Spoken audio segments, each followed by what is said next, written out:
C'est la première fois qu'on va les réentendre après justement l'annonce que le président Bouteflika ne briguait pas un cinquième mandat, mais qui restait aux manettes avec un point d'interrogation sur le temps.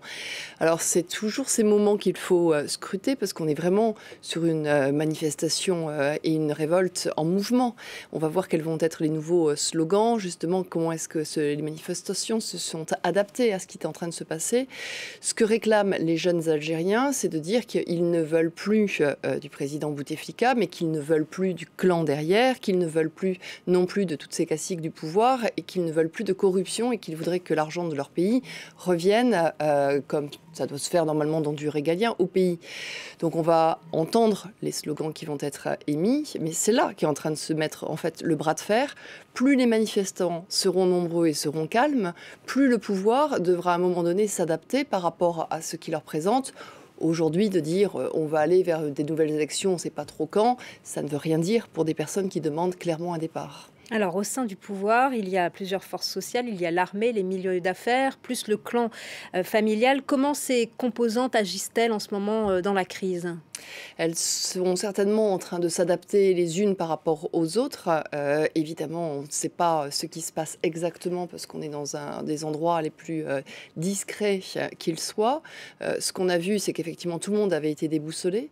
Le clan Bouteflika, c'est-à-dire les deux frères, il y a aussi une sœur, et qui normalement parlent surtout d'une même voix, essaient certainement de rester au pouvoir, de s'accrocher. Le rêve d'Abdelaziz Bouteflika était de mourir au pouvoir. L'armée est évolutive parce qu'elle a quand même regardé le nombre de personnes qui sortaient dans la rue.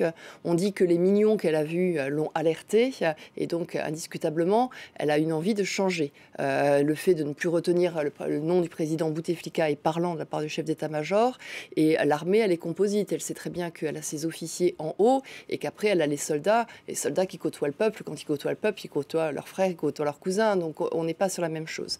Et puis à un moment donné, elle a aussi un peu été lâchée aussi par le pouvoir Bouteflika, donc tout ça est en train de s'ajuster. Le FLN est à moins de force qu'il n'en avait. Là, on vient d'avoir une déclaration en disant qu'Abdelaziz Bouteflika faisait partie de l'histoire. Ça veut dire un peu que le FLN est en train de demander de lâcher.